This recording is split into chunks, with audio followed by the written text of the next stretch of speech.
अच्छा जी, आ जाते हैं यूएई की तरफ। और उस पे बताइए आयशा कि आप क्या समझती हैं। ये तो पहले तो लग रहा था कि पाकिस्तान कुछ प्रॉब्लम में है, एक बाइंड में है। अभी यूएई ने, आपको पता है कि पाकिस्तान को 2-3 अरब डॉलर दिए हुए हैं और कुछ रोल ओवर किए हैं। 1 अरब का उन्होंने फौजी फाउंडेशन में स्टेक्स खरीद ली हुई हैं। और अब ये सिक्योरिटी की जो एक तरह से गारंटी की दी फील्ड मार्शल ने, उन्होंने कहा जी आपका भी दिफा हमारे लिए अपने जैसा ही है। तो ये is it a change, an attempt to woo UAE, या ये हमारी पॉलिसी यही है शुरू से ही? देखिए, ये आप ठंडा करने की कोशिश कर रहे हैं, हम्म। बट 2-3 चीज़ें समझने की कोशिश करें। पहली बात ये है कि यूएई पाकिस्तान के लिए कभी भी सिग्निफिकेंट नहीं रहा। वो जो फौजी फाउंडेशन में 1 बिलियन के उन्होंने शेयर्स खरीदे हैं, ये टोटली एक कारोबारी बाज़ारी डील है। अब बाज़ार में गए, आपको लगा ये सौदा अच्छा है, फ़ायदा होगा, खरीद लो। उन्होंने खरीद लिया। उनकी पाकिस्तान में ऐसी कोई मेजर इन्वेस्टमेंट नहीं है। पाकिस्तान की एक, जिसे कहते हैं ना, गिद्दड़ सिंगी है, वो ये है कि जितने हमारे यहाँ बैठे हुए हैं जिहादी, वो इधर-उधर, और जिनकी उधर हैं, स्टेक्स हैं, वो हरकत में भी आ सकते हैं। एंड आई एम श्योर थोड़ी-सी गुफ्तगू हुई होगी, क्योंकि हमारे यहाँ जो अभी एक वायलेंस है, उसमें यूएई का नाम भी आता है, तो कोई गुफ्तगू हुई होगी, तो आपने कहा होगा कि नहीं-नहीं, तसल्ली रखें। लेकिन बात ये है ना जी कि आपका एग्रीमेंट कोई नहीं है दैट वे यूएई के साथ। आपका जो मोर बाइंडिंग एग्रीमेंट है, वो सऊदी अरेबिया के साथ है।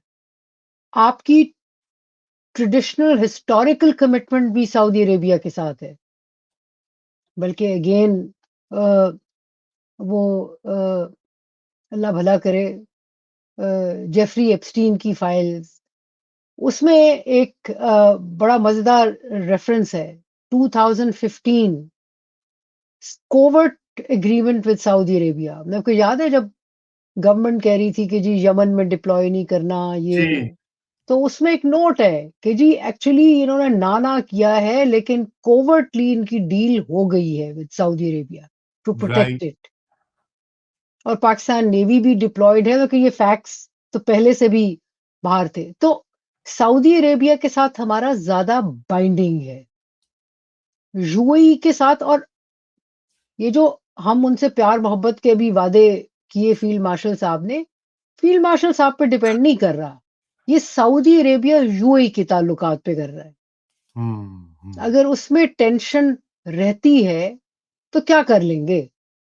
सी, बेसिकली आई एम श्योर इस वक्त फील्ड मार्शल सऊदी अरेबिया को भी यही कह रहे होंगे कि जी देखें, ये they have a capacity to be spoilers, ये जो बाकी गल्फ स्टेट्स हैं, तो इनके साथ इनको हम एंटेगोनाइज नहीं करना चाह रहे। तो बिल्कुल। प्लीज देखें, यूएई के साथ भी ये रीच्ड आउट, लेकिन वी नो कि this is more of a temporary relationship.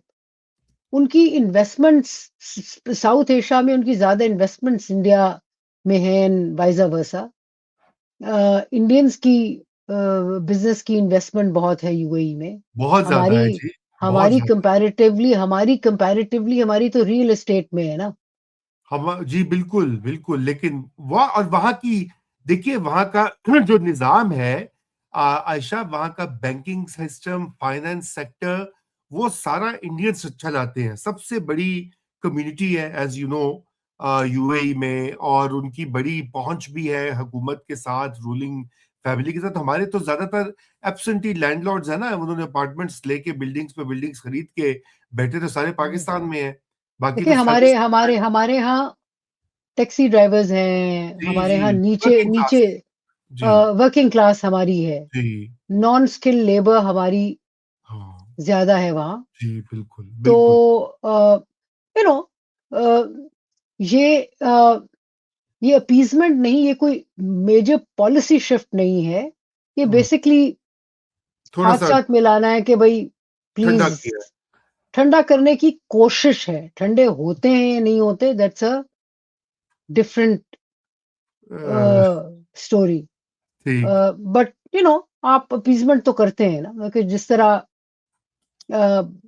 एक बैलेंसिंग कि आपने इधर भी खेलना है उधर भी खेलना है। उसकी करेक्ट। वजह ये है कि आपकी डिपेंडेंस है ना फाइनेंशियली।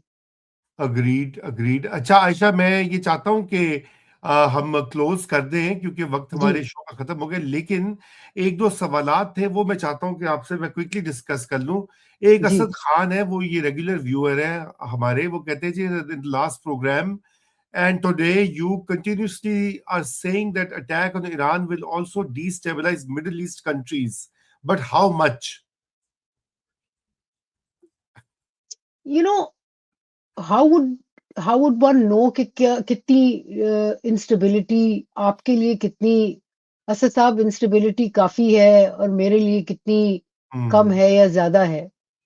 अ, देखिए, एक तो ये है कि नंबर वन, रिमेंबर दिस, कि इस वक्त आपके बहुत सारे जो नॉन स्टेट एक्टर्स हैं वो मिडल ईस्ट में ऑपरेट कर रहे हैं, from al Qaeda to Ikhwan to और बहुत सारे, हम्म। और वो बिल्कुल ठीक ठाक ऑपरेट कर रहे हैं। अ, ये जो हमला होगा जिसमें अगर ईरान टूटता है, देखिए पिछला अटैक जो था वो अ, ज्यादा सिग्निफिकेंट नहीं था। हम्म। मतलब कि हुआ, ट्रम्प साहब ने क्लेम किया कि जी हमने उनकी न्यूक्लियर कैपेसिटी कर दी है, उसको लिमिट कर दिया है। फिर बाद में असेसमेंट हुई कि नहीं नहीं, ये ट्रम्प साहब कुछ ऐसे ही अ, मार रहे थे। अब अगर आप इससे ज्यादा मैसिव अटैक करते हैं, पहली बात तो ये है कि जिसे हम रिजीम चेंज कहते हैं, there's going to be more extremist people coming into Iran, not hmm. less, या बिल्कुल। who will be more kind of violent and angry, number एक। नंबर दो, ये सारी प्रॉक्सीज जो है, देखिए एग्जैक्टली जो इराक में हुआ था, जब इराक पे हमला हुआ था, ठीक। इराक में जब सद्दाम हुसैन को खत्म किया, उसके बाद आप ये देखें कि वो जो गर्म हवा थी वो पूरे खित्ते में चली थी। वो तो इराक था जो कि ऑलरेडी हिला हुआ था, ये ईरान है। और ईरान की जो आईआरजीसी वगैरह है, इनके पास इतने हथियार ना हो, लेकिन they are battle hardened. Correct. Correct. And सारे ममालिक जो हैं उनमें there is sizeable Shia population as well. Right. आप ये देखें ना कि सऊदी अरेबिया ने अभी पहला एक शिया मिनिस्टर जो है वो अपॉइंट किया है, हम्म। राइट। सो ईरान की अपीजमेंट नहीं, अपनी उस पॉपुलेशन की को रीच आउट किया है। सो बहुत सारे मसाइल होंगे, हम उसकी जद में आते हैं। सो राइट। वो जो एक्सट्रीमिज्म और टेररिज्म और ये सारा फसाद जो कि कंटेन हुआ था, जो कि शुरू हुआ था अफगानिस्तान और फिर इराक के बाद, वो फिर से वैसे हो जाएगा। Right. So you know to ask exactly कितना नुकसान होगा, आई डोंट नो। देखिए, बंदा असेसमेंट ही कर सकता है ना कि क्या क्या क्या पॉसिबिलिटीज हैं। बट एक पॉसिबिलिटी जिसको डेफिनेटली आप रूल आउट ना करें, इज द प्रॉक्सीज, वो स्टिल सिटिंग एंड ब्रीदिंग उस रीजन में।